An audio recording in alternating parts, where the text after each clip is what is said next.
Hey guys, so this is insight number 5, last one for the week. Little different format because I'm moving, in the middle of moving, and there's just stuff everywhere, and I've just carved out this little quiet time to record a few thoughts. Don't have a lot of notes, so if I ramble, I apologise. It's been that way this whole week, and I just recorded these last week when you were watching them, so yeah, there you go. Anyway, I'm not going to type up any notes because I haven't written any. You're just going to get what it is, and it's going to be like that for a couple of weeks till we get our house sorted, and then we'll be back into it. It's all good. So, look, chapter 3. This is when the Lord appears to Gideon and to Solomon. David's now passed on. To Solomon in a dream and says, "What do you want?" Now, if the Lord came to you and asked you, "What do you want?" It's like, oh, because you could give me anything. Like, it's not just, "What do you want for dinner?"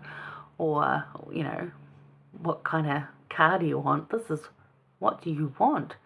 He could give you the gift to fly, for heaven's sake. Like, you could have anything.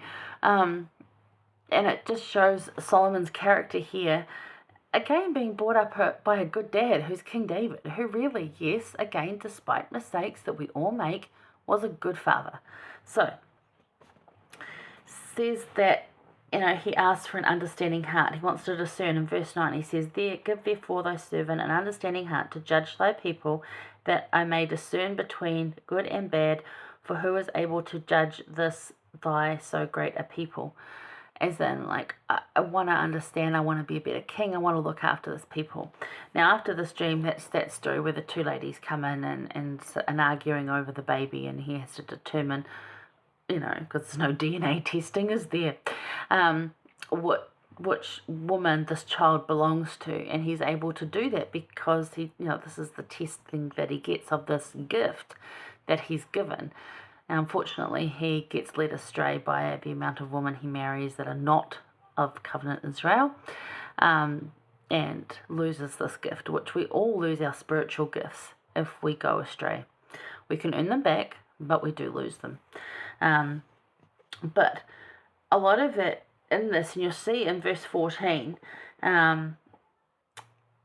this is just before the dream ends, and it's the way the Lord kind of speaks to all of us. So let's look at this. It says, "And look at that, if thou wilt walk in my ways and keep my statutes and my commandments as thy father David did walk, then will I lengthen thy days." So this is the first if and then, because that's the way the Lord always works. If you do this, then I will keep the promise and do that. So that's that one. But think about, if the Lord appeared to you in a dream, what would you ask for? We discussed this, and I'm like, maybe I'd ask to be able to take people's pain away, but only if the Lord said that it was okay to take their pain away.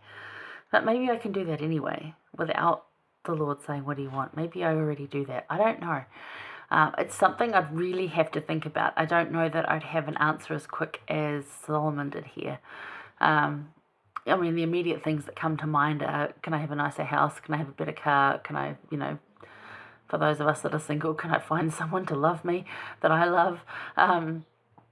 Maybe you're in a bad marriage and you want to get out of it.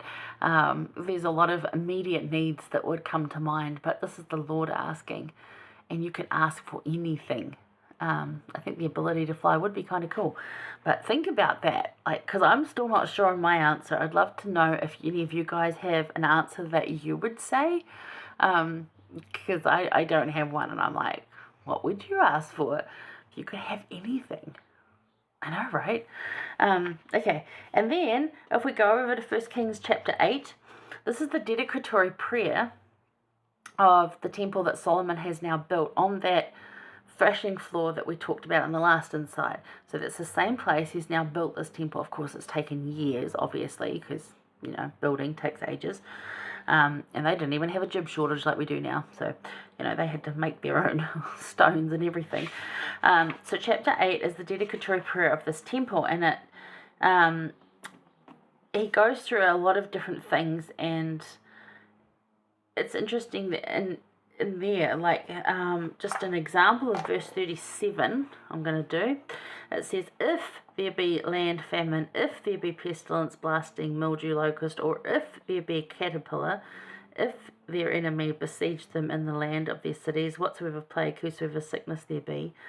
And then in 38, what prayer and supplication soever be made by any man or by thy people, which shall know every man the plague of his heart will spread forth. And then 39, then hear thou in heaven thy dwelling place, and forgive and do and give to every man according to his ways, whose heart thou knowest, for thou, even only thou, knowest the hearts of all the children of men. So there's a lot more ifs and thens. So there's a lot of ifs in here. If this happens, if that happens, if something else, then pray about it and the Lord will hear you, basically is the message. There's some other things in there too, of course, specific to that area. But look up the dedicatory prayer of the temple that you're closest to.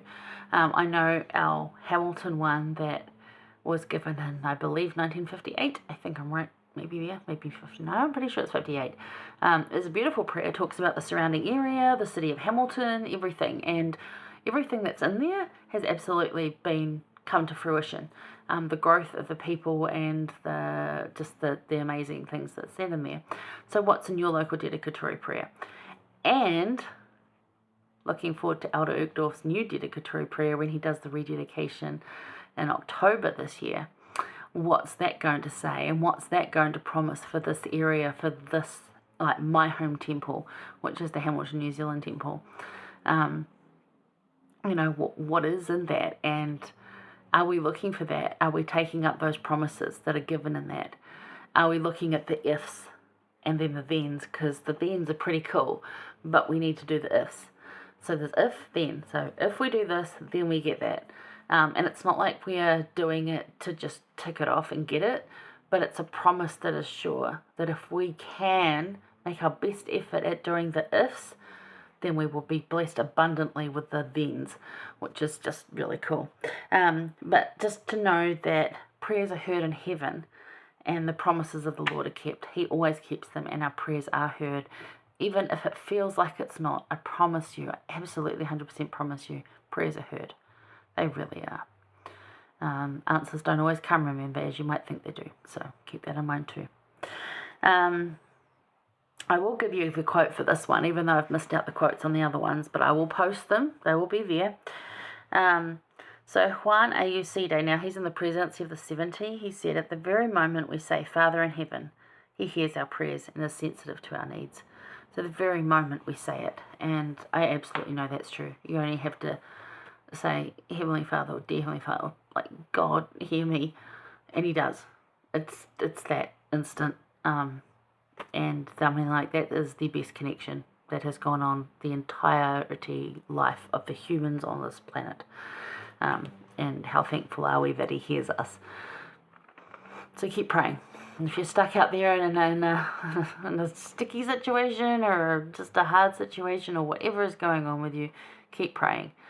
Enjoy your next week. Stay safe out there. I will be back to you next week. I might have a full lesson, but for this lot, I've just rambled on. So if you find my ramblings annoying, I apologize. I will try and get more structure, but maybe it's interesting to you. I'm just pointing out some points of interest that may or may not be interesting to you. Hopefully you've learned something, but know that I have a testimony of prayer being answered, so stick with it. It will happen. Love you guys. Okay, stay safe and see ya. Bye.